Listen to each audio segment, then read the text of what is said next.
During my wife's pregnancy, her past infidelity came to light, and our entire family sided with her. "She's a changed woman. She knows she was wrong," they'd say. "And she's pregnant with your child." I was suffocated by the pressure from everyone, all of them demanding I be the magnanimous husband. But the sickening feeling of betrayal crushed me into a deep depression. Because she was pregnant, I had to control my temper, enduring the panic attacks and insomnia by just gritting my teeth. My only outlet became a twisted, pathological obsession with cleanliness. My wife, Sarah, was always gentle and soft-spoken. "It's all right, Daniel. I'll follow all your rules. Once the baby is born, we can go back to having a good life together." From that day on, she disinfected everything she touched, wore gloves to make contact with me, and slept in a separate bed, all without a single complaint. "It's fine," she'd murmur. "I'm the one who did something wrong." But finally, when I complained about a single hair on the floor, she snapped. She tore off the protective gear she was wearing. "Enough," she screamed. "I cheated, yes, but I broke it off completely a long time ago. Do you have to punish me like this? Look at yourself. You're not acting like a normal person. Am I really that filthy to you?" She deliberately trashed the house, smashing plates and kicking over the garbage can, all to spite my obsessive cleanliness. Emboldened by our family support and knowing I would compromise for the baby, she was trying to force me to continue accepting her infidelity. Every nerve in my body seized up, and I began to vomit blood violently. And yet, strangely, I felt a sense of relief. "Sarah," I gasped, "let's get a divorce." I truly couldn't let it go. The thorn of her betrayal was buried too deep. Even though it happened a while ago, we were about to have a child, and I was only just finding out. The nausea, the disgust, it was a feeling I couldn't shake. I had tried. I tried to forget, tried to convince myself to listen to our parents and be a forgiving husband, but I couldn't do it. Sarah shoved the door open, threw on her coat, and stormed out. "I can't take this anymore. I'm a person too. If you want a divorce, fine. If you don't want this baby, plenty of other people will." She didn't even give me a second glance. The pool of blood I had just coughed up on the floor didn't register with her at all. I finally collapsed, dialing 911 as I fell. The physical agony was nothing compared to the pain in my heart. I never imagined we would end up here, unable to even look at each other without disgust. A memory flashed in my mind. A younger Sarah, lying in my arms, her face flushed with a shy, happy smile. I remembered her accepting my proposal, surrounded by all our friends and family. We promised each other forever. We even hung a lock on a bridge in Paris, a symbol of our unbreakable bond. But in the end, that promise meant nothing. The paramedics loaded me onto the stretcher, shocked by the amount of blood on the floor. One of them immediately started checking my vitals. "A breakdown from extreme stress," she said. "This is serious." My body was racked with pain, and it felt like my heart was being ripped out of my chest. I wanted this child just as much as she did. I wanted to be a good father. "But I'm sorry. Your dad just can't live with the pain of this betrayal." The surgery took half of my liver, a physical manifestation of the depression and anguish that had been eating away at me. When I woke up, I felt like a corpse lying in the hospital bed. I had to force myself to sit up all alone. During my entire hospital stay, Sarah never called. Not once. Even though the hospital had contacted her as my emergency contact, she chose to remain unreachable. Maybe she was just that angry. But what was I supposed to do? My obsessive cleaning was the only way I had to cope. So filthy. Why would she do this to me? Why let me find out right when I was about to become a father? I would have rather she'd been better at hiding it, letting me live my whole life in blissful ignorance. I went straight to a lawyer's office in downtown Chicago and asked for divorce papers. When I got back to the hospital for my follow-up, my parents called. Their first concern wasn't for my health, but to defend Sarah. "Daniel, why are you two fighting again?" my mom asked. "You have to learn to let things go. You can't be so stubborn. Don't just throw the word divorce around. It's not a good look." I was exhausted and had no energy to argue with them. I didn't understand what the point was in clinging to a marriage that was already dead. I had been at death's door. I'd already been through hell and back. I just didn't care anymore. So I said calmly, "I'm getting a divorce." I almost died, and Sarah agreed to it. The line went silent for a long time before they hung up. That afternoon, my in-laws, the Johnsons, who lived nearby, rushed to the hospital. Seeing my gaunt face, they held back their accusations and just said they would go have a serious talk with Sarah. "Our daughter has always had a temper, but how could she just disappear when her own husband is sick?" her mother said. "Daniel, Don't you worry. I'm going to give her a piece of my mind. I won't even let her back in our house until you've calmed down." It was the same old routine. They pretended to be on my side, but in reality, they were always covering for their daughter. It was as if they believed she could be forgiven for anything. A profound sense of weariness washed over me. I wasn't angry anymore. I just didn't love her. I didn't want anything to do with her ever again.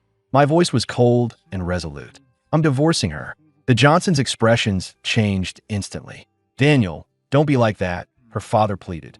"Every couple has to work through things. She can be immature, I know, but I'll make sure she changes." Then, my mother-in-law muttered under her breath, "It's a weak man who can't hold on to his own wife." Weak? I clenched the fabric of my hospital gown, my voice turning to ice. "No matter what you say, I am getting a divorce." Sarah agreed to it.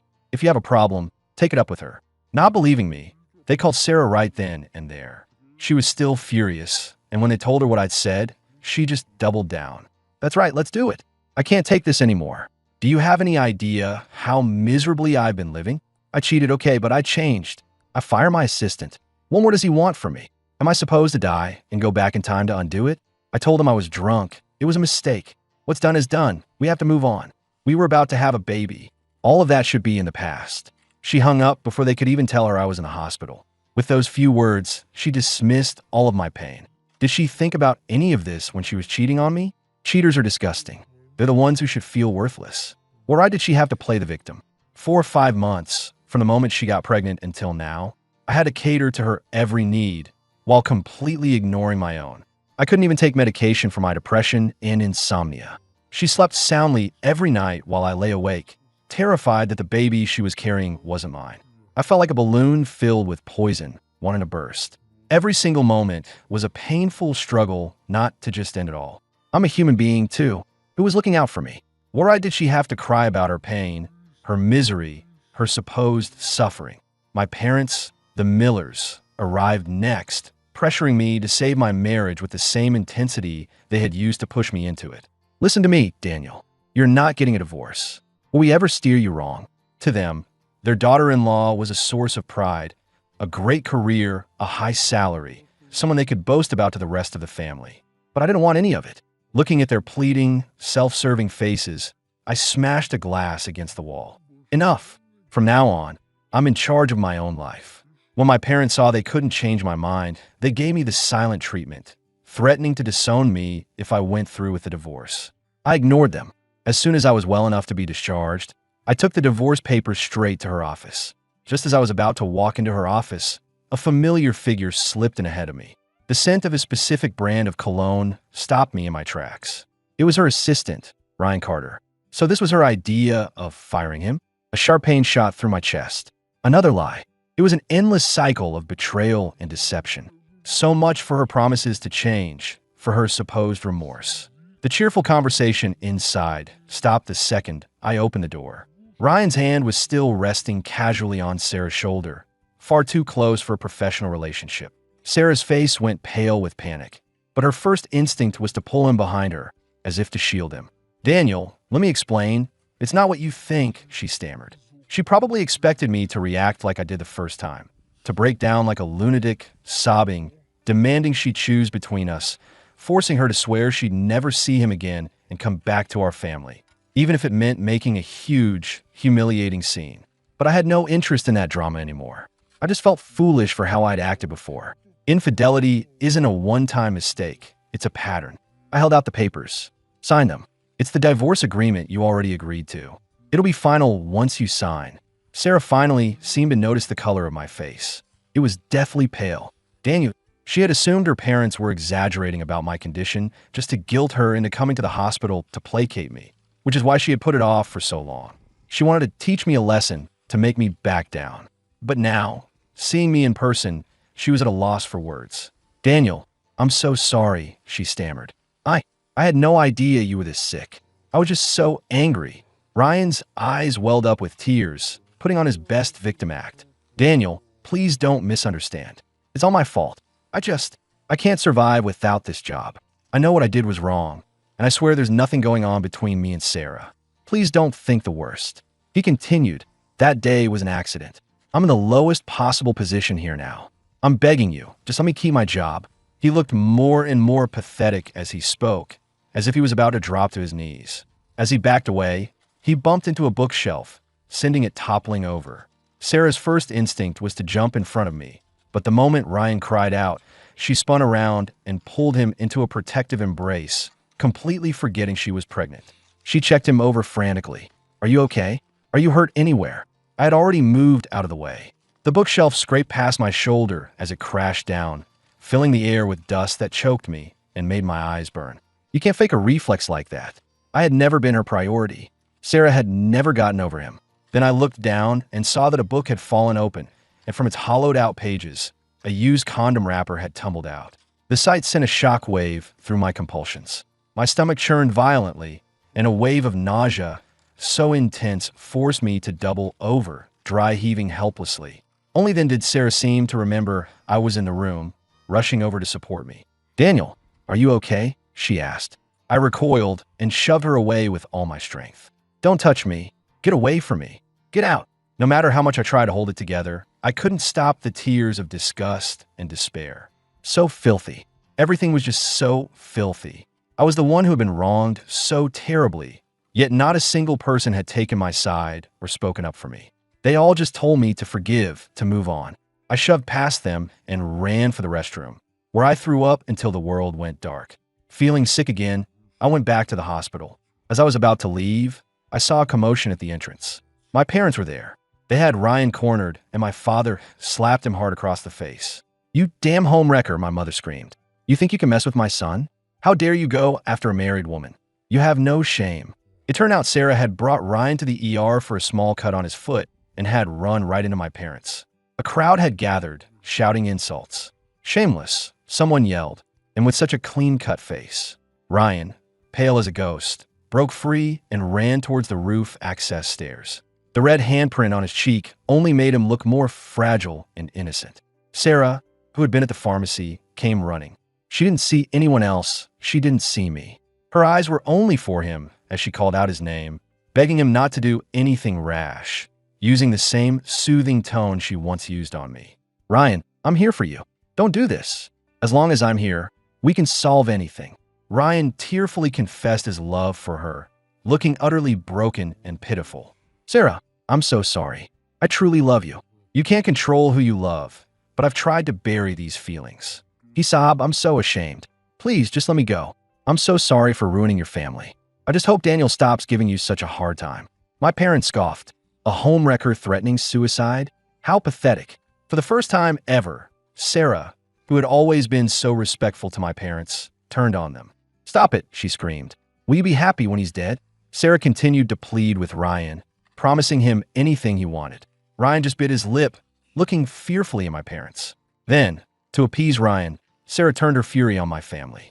She got on the phone and ordered her assistant to financially ruin my parents' company. My family's business was in a fragile transition period, and its cash flow was deeply intertwined with her corporation. I stared at her in disbelief, then rushed forward to stop her. "That's my parents' life's work you're talking about. Sarah, have you lost your mind? My parents treated you like their own daughter." Sarah shoved me aside without a second thought. "Daniel, stay out of this. Nothing is more important than a person's life. If their company fails, I can help them rebuild it. Besides, Ryan is my employee. I can't be that heartless." I grabbed her by the collar. "Sarah, don't be so arrogant. You can't just rebuild a business they spent decades creating. Do you have any idea what this will do to them? I'm telling you, don't do it." I let go disgusted. "If you want to be with him that badly, fine. I'm out. You too can get married." For a moment, Sarah hesitated. "Daniel, that's not what I meant." Her own parents rushed over to intervene. "Sarah, stop this madness. We're all family. You can't destroy the relationship between our families like this." Just then, Ryan took another step toward the ledge. A gust of wind made him stagger, and he looked like he was about to fall. In that instant, all of Sarah's hesitation vanished. "The priority is to get Ryan down safely," she declared. "I'll deal with everything else later." In the chaos, someone bumped into her, and she started bleeding from her abdomen, but she ignored it, focusing only on Ryan. "I'm fine," she gritted out. "We can always have another baby." In that same moment, my parents' company collapsed into bankruptcy. My father gasped for air and collapsed from a heart attack. My mother burst into tears, wailing about everything she had done for Sarah. What have we done to deserve this? How did I pick a daughter-in-law who doesn't even care about her own baby? I scrambled to get both my parents' medical attention, biting my lip so hard it bled. Across the rooftop, Sarah led Ryan away from the ledge by the hand. Ignoring the stares of the crowd, she pulled him into a relieved embrace. I watched them with cold detachment as I dialed my lawyer. Revise the divorce papers, I said. I want to make sure Sarah walks away with absolutely nothing. After that, I rushed back to the surgical wing. My dad was stable. He just needed to stay in the hospital to recover. My mom was still a mess, crying uncontrollably. She had finally seen Sarah for who she really was. She grabbed my arm and said, "Daniel, I was wrong. You should have divorced her long ago." The Johnsons had followed us, and hearing my mother's words, they immediately went into damage control. "Please, don't say that," Mrs. Johnson pleaded. "Sarah must have been manipulated by that boy. Just let me talk to her. We're family, and she's still carrying your grandchild." My mother wiped her eyes. She never respected us. Her company only got off the ground because of our family support, and now she throws it all back in our faces? She repays our kindness with cruelty, all to appease that boy. My mother-in-law took my mom's hand. "Come on, we've been friends for years. I know my daughter was wrong, but she'll change, I promise. Just give me some time, I'll make this right." My mother pulled her hand away. "No, I'm done interfering. This is Daniel's decision now. Besides, who even knows if that baby is his?" With my parents finally giving me their full support, a weight was lifted. I no longer had to worry about them standing in my way. I was free to do what needed to be done. Seeing she was getting nowhere with my mother, Mrs. Johnson turned to me. "Daniel, I've always thought of you as my own son. I would never let some piece of trash like that into our family. You can rest assured." I remained unmoved. "My lawyer will be handling everything from now on. Don't be surprised when I treat you like strangers in the future." She started crying, blocking my path. "Daniel, please. We've been family for so long. Don't be so cruel. We can talk this out. I'll go get Sarah right now." "Okay." I sighed, offering them one last courtesy for old time's sake. "I'll make sure you two have a retirement fund set aside. As for the rest, everything Sarah took from my family, I'm taking it back. I'm sorry, Mrs. Johnson, but I can no longer be the obedient son-in-law you want." My in-laws clutched their chests, looking faint with anger. They finally understood that my family was done with them. As they were leaving the hospital wing, they ran into Sarah, who had finally coaxed Ryan down from the roof and was now silencing anyone who tried to speak to them. She seemed afraid that even a single word from a stranger might upset him. Her mother couldn't take it anymore and yanked Sarah away. "Is he your husband? Why are you making such a scene over a homewrecker? I'm telling you, if you don't win Daniel back, I will disown you. And you need to go get yourself examined by a doctor right now." Sarah's expression was one of pure annoyance. "Mom, stop coddling Daniel. You're the one who made him think the world revolves around him. There's nothing going on between Ryan and me. He's my employee, and I have a responsibility not to let him kill himself." Her mother looked like she was about to explode. She grabbed Ryan and tried to shove him away. "Get out of here. You're fired. I forbid you from setting foot in our family's company ever again." But she never expected Sarah to defy her own mother. Despite her pale face, Sarah's priority was still Ryan. "Mom, that's enough. I said this ends now. I'll go explain things to Daniel. His spoiled attitude is your fault anyway. And I'm the one running the company now, so nobody is firing Ryan Carter." Ryan looked at her with an expression of pure adoration, gripping her hand even tighter. To any outsider, they looked like a couple. Only after she had made sure he was settled did Sarah finally go to get checked by a doctor. As expected, the baby was gone. I let out a bitter laugh and called out to her mother. "Mrs. Johnson, I think that says it all. From now on, please stay out of my life." The Johnsons could only mutter, "What a disaster," over and over, completely helpless. The story of the rooftop incident quickly hit the local news blogs. The narrative they spun was of Sarah saving her true love, Ryan, portraying them as a tragic, misunderstood couple. People flooded the comments with messages of support and blessings. One comment even read, "The real homewrecker is the one who isn't loved." The online sentiment was overwhelmingly positive toward Ryan, while any comments that criticized him were quickly deleted. What is wrong with people? What kind of values are these? Praising a homewrecker who threatened suicide to manipulate the husband? This is insane. Another read, "Yeah, I hope everyone supporting them gets cheated on too." I knew without a doubt that Sarah's PR team was behind this. I remained calm, taking screenshots of everything to use as evidence. It was just more proof of her infidelity. Why should I be upset? Even our last connection, the baby, was gone. Now, it was all just about the money. That afternoon, I went to see my father, who is now conscious. Don't worry about a thing, I told him. I'll save the company. I won't let your life's work disappear. His lips were pale as he spoke. Good boy. I was wrong. I fully support your decision to divorce her. My eyes burned with unshed tears. It had felt like I'd been walking this path toward divorce for an eternity. Everyone around me thought I should be generous, that I should be tolerant, that I should believe Sarah when she said she would change. My lawyer was fast. He gathered all the necessary evidence. In the midst of it all, Ryan even had the audacity to send me a text, feigning apology while clearly gloating. Hey Daniel, it's all my fault.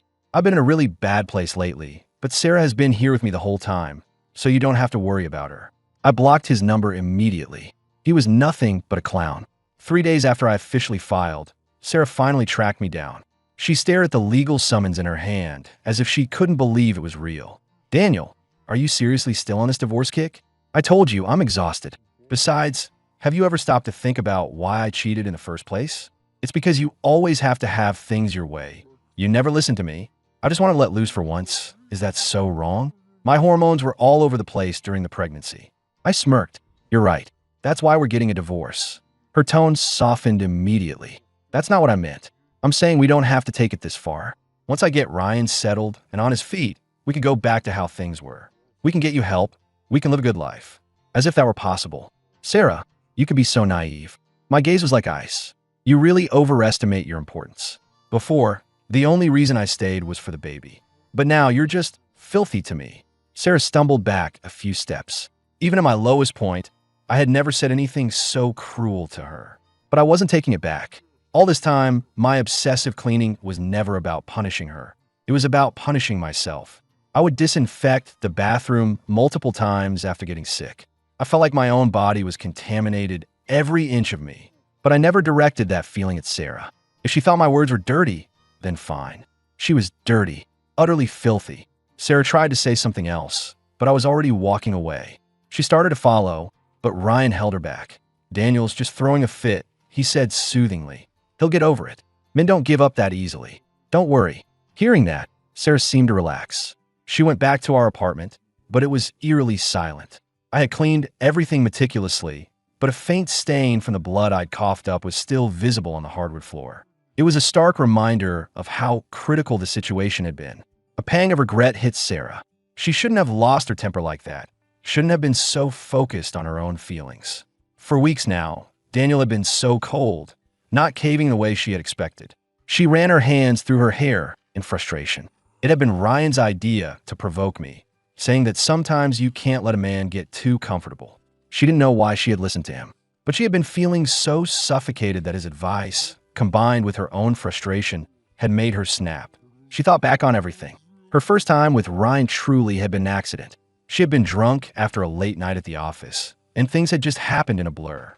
But once you cross that line, it's easy to cross it again and again. A subtle emotional connection had grown between her and Ryan.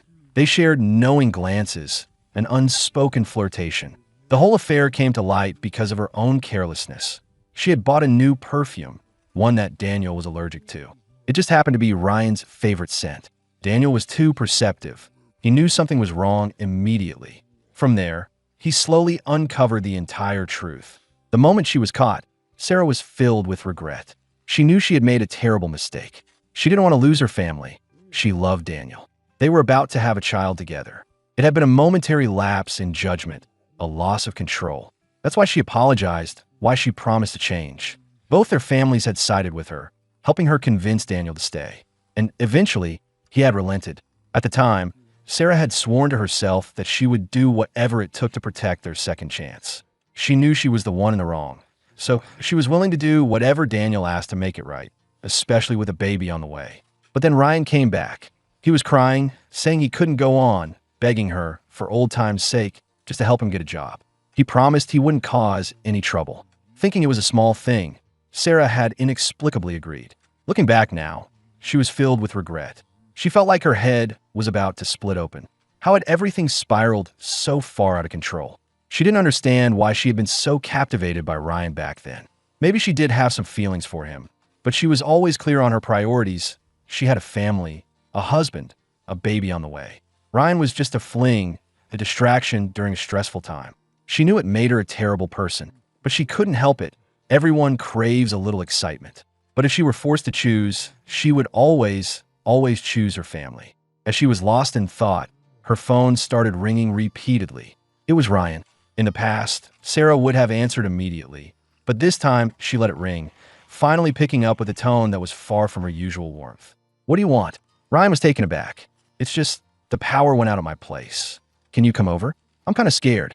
An unfamiliar wave of irritation washed over Sarah. "What good would I be? I'm not an electrician. Call one." Ryan fell back on his usual tactic of feigned understanding. "Okay, I get it. Is Daniel giving you a hard time again? Don't worry about me. I'll be fine." He always did that, drawing these subtle comparisons, making Daniel seem unreasonable to highlight how understanding he was. It was so irritating. How had Sarah never noticed how manipulative he was before? She hung up on him. She still hadn't fully recovered from the miscarriage, and he wanted her to run errands for him? Instead, she dialed Daniel's number. Her infatuation with Ryan had sparked quickly, and it was fizzling out just as fast. It was time to focus on her family. But she called Daniel several times, and he never picked up. The divorce papers sitting on her desk seemed to mock her. He couldn't actually be serious, could he? A knot of panic formed in Sarah's stomach. She rushed over to her parents' house. "Mom, Dad, Daniel is trying to divorce me. You have to talk to him for me. We can have another baby. Before she could finish, her father slammed a glass down on the table, silencing her. "How dare you even show your face?" he roared. "We're so ashamed we can't even look the Millers in the eye. How could you expect us to talk to them on your behalf?" Her mother added, "You've been a fool. Why is that boy still at the company? I told you to fire him." Sarah knew she was in the wrong, so she didn't argue. She just made a promise. "I'll handle it right away. I'll fire him and make sure he moves somewhere far away where he can't bother Daniel." Her parents looked at her with complete disappointment. "You're on your own now," her father said. "We've pleaded with Daniel, but it's no use. Even his parents are supporting the divorce now. There's nothing more we can do." Her mother sighed. "You had such a good husband, and you didn't appreciate him. You brought this on yourself." Her parents were too angry to even speak. Sarah started to panic. "Mom, Dad, please help me. If you don't talk to him, he'll never listen to me." One by one, they turned and went to their separate rooms. "Go clean up your own mess first," her father said over his shoulder. "Then we'll talk." They wouldn't abandon their daughter, of course, but they needed to see some genuine effort from her. Sarah understood. She went straight back to her office. The moment she walked in, Ryan rushed toward her. "Sarah, you're finally here? I was so scared last night," he exclaimed, expecting her to comfort him. Instead, Sarah coldly handed him a termination letter. "You'll get a full severance package. Don't come back to this office again. In fact, I suggest you leave the state." Ryan was stunned. He stared at the paper in his hand, unable to believe it. He never imagined Sarah could turn on him so quickly. Just a few days ago, she was defending him, promising to take care of him. And now, she was acting like she didn't even know him. He finally found his voice. "Sarah, this has to be a mistake. If I lose this job, where will I go? Please don't do this to me. Is it because of Daniel? I can go apologize to him." Sarah held up a hand. "I've already had all the news articles taken down. This has nothing to do with Daniel. I've decided on my own that this has gone too far. I want my family back." Ryan was speechless for a long moment. He needed to process what was happening. He turned and walked out her office. A few minutes later, Sarah received a video on her phone. It showed a side of Ryan she had never seen before, bragging to his friends. "She's married to a total idiot, a workaholic drone. I had her wrapped around my finger," the Ryan in the video boasted. "I'll tell you the secret. First, you subtly put down her husband all the time. Second, you act super understanding and obedient. Just focus on making her happy." He laughed. "You do that, and you'll be set for life. When I lock this down, I'm taking all of you on vacation." He was so proud of himself. In that moment, any lingering affection Sarah had for him evaporated. Furious, she called HR and told them to process his termination immediately, with no severance pay. When Ryan got the news, he completely lost his composure. He stormed back into her office, his gentle demeanor gone. "Sarah, you're not just firing me. You're withholding my severance pay too." Sarah tossed her phone onto the desk in front of him, the video still playing. "Did you have fun playing me for a fool?" she seethed. She was shaking with rage. To think she had risked her entire family, her entire life for a man like this. Ryan looked like he was about to lose his mind. I didn't force you to cheat. You were sick of him anyway, and now you're trying to pin all the blame on me? Don't you think that's unfair? He was furious. He had been so close. Now, his only option was to burn it all down and try to get some money out of it. I'm warning you, if you don't give me that severance pay, I'll go on Twitter and tell everyone my side of the story. Sarah just laughed. Who do you think you are? If that's how you want to play it, believe me, I have 1,000 ways to ruin you. She wasn't a kind person by nature. She had only shown her softer side to Daniel. Ryan clearly didn't understand the situation.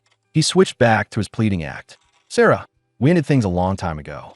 We're just colleagues. Daniel won't even care about this. Sarah was adamant that he be fired. When Ryan refused to leave, she had security throw him out. But that wasn't the end of it. She soon received another video. It was more of Ryan bragging again.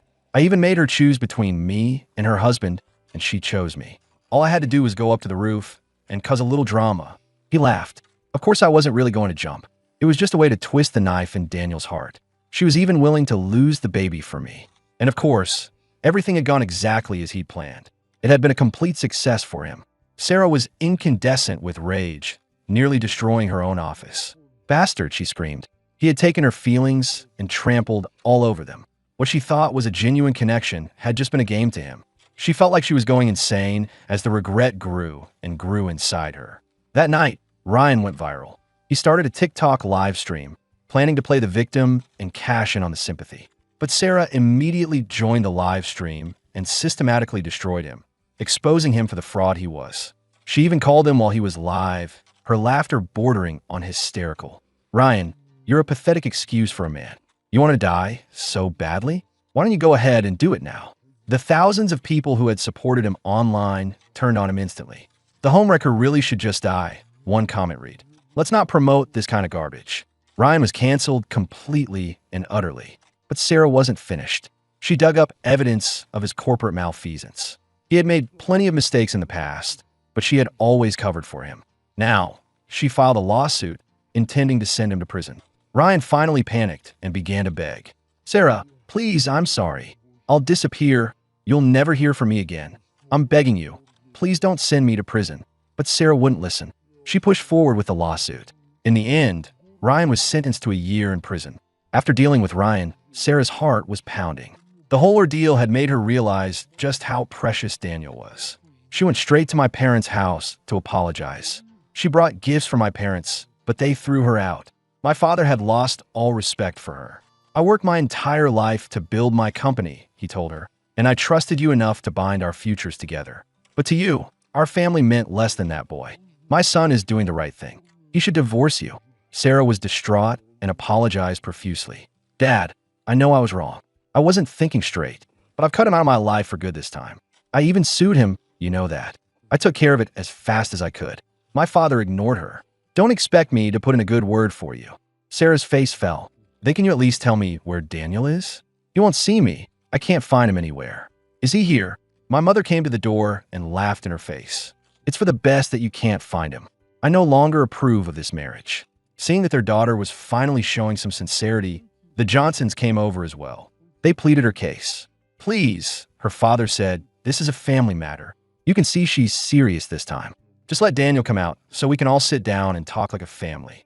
I couldn't listen to any more of it. I pulled back the curtain and stepped out. What is there to say? Our divorce is happening. There's no other way. Sarah, I just think you're filthy. She knew she had no defense, so she just repeated herself. I know I was wrong. Don't worry. I'll respect your compulsions. I'll wear the protective gear again. I even bought a better one. Nothing will get through. I laughed. Since leaving her, all of my negative feelings had vanished. The depression was gone. The obsessive cleaning was gone. My life had become peaceful and happy. Why would I ever choose to go back to that misery? Here in my final decision, my parents ushered them all out. Go on, get out, my mother said. My son's well-being is what's most important. He's made his choice, so stop causing trouble on our doorstep. Sarah kept coming back for days, pleading, but no one ever opened the door. Then, in a stroke of bad luck, she got into a serious car accident. Her parents were heartbroken, and they directed all their anger at me. Daniel, do you have any conscience at all? Her father screamed at me over the phone. If Sarah hadn't been so distraught over you, she never would have crashed her car. I was speechless. I never asked her to chase after me. It was a ridiculous attempt to guilt trip me. Even while she was recovering, I pushed forward with the divorce proceedings. Her parents called me cruel and heartless, but I just kept moving forward. In the end, the court granted my petition. Sarah walked away with nothing. For some reason, that car accident seemed to shatter her pride and spirit. She fell into a deep decline, growing old and bitter in a haze of depression. As for me, I walked forward into the sunlight. Many years later, I met a woman I loved, and we had a beautiful child together. The three of us were incredibly happy.